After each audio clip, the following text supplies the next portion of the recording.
My name's James. I wanted to ask Mark Millar a question. Yeah. You had a really amazingly basic idea with this, with KickAss. So I wanted to ask, why don't you think KickAss decided to be a superhero?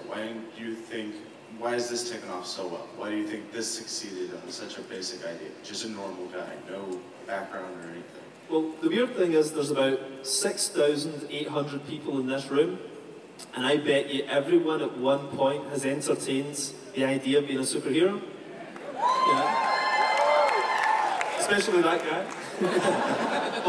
And I planned it. I actually had a plan. A friend and I, when we were 14 or 15, we went to karate, we went to the gym, we made costumes, we designed costumes, and we came so close, and then I think my balls dropped, you know, and I got other interests. But this is about what would have happened if it hadn't, and I think we can all relate to it on some stupid level like that, you know. And I hope, you know, that, well, hang on, I can't say that probably, I won't say it on camera, but I think it would be quite interesting if other people, you know, sort of did this at some point in the future. I think it is a trend that's coming in, you can see it starting to trickle through. He said it, not no, my not company. Matthew. Yeah. This is only a couple of months ago that his balls dropped, by the way. Yeah, one of them. It's hanging around my knees just now, though. It's dropped really far. If there's any medics in here, please help. Mark, I think that's a hernia. Oh. This question's for Matthew and Mark. How did you guys go about deciding what you were going to keep in the movie and what you're going to take out and change from the comic book? And is there going to be a Millar World drink up tonight? Is that Matt Holland? It is Matt Holland. What's up? I know everyone in here's name. That's amazing. Hey. Well, you might as well answer. He's your friend.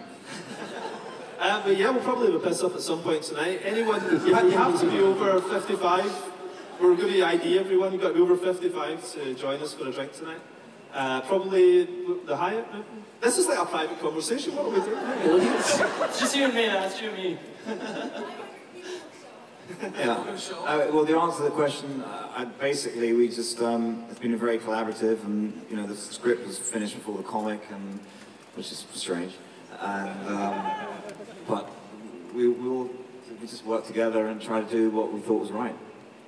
Well, I think Matthew and Jane just took out the shitty bits, you know, and added in lots of cool stuff, you know. So, it's great, because when you're doing a comic, you're doing it on this deadline, but they just had all this time to kind of did a year of thinking about it and constantly tweaking it, and it ended up brilliant. And I nicked all the best bits and shoved it in the comic later. You know. So it worked out great. Yeah. Thanks. It's rare that a writer and an artist get to co-create something. I mean, Watchmen, of course, but how did you guys do it? He said, "You want to work together?" I said, "Yeah." I enjoy working with him, and he sent me the idea, and I began it because I wanted to work with him. And he said, "You're not going to get any money up front. You may not see any money for quite a while." So, it's okay. I didn't tell my wife, so that was all right. The check's in the post.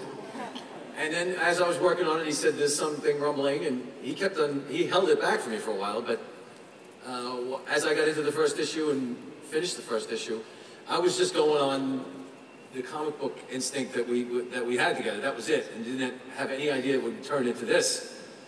But I held on to the tail of the tiger, and I'm sitting up here. I'm the luckiest guy up here, definitely.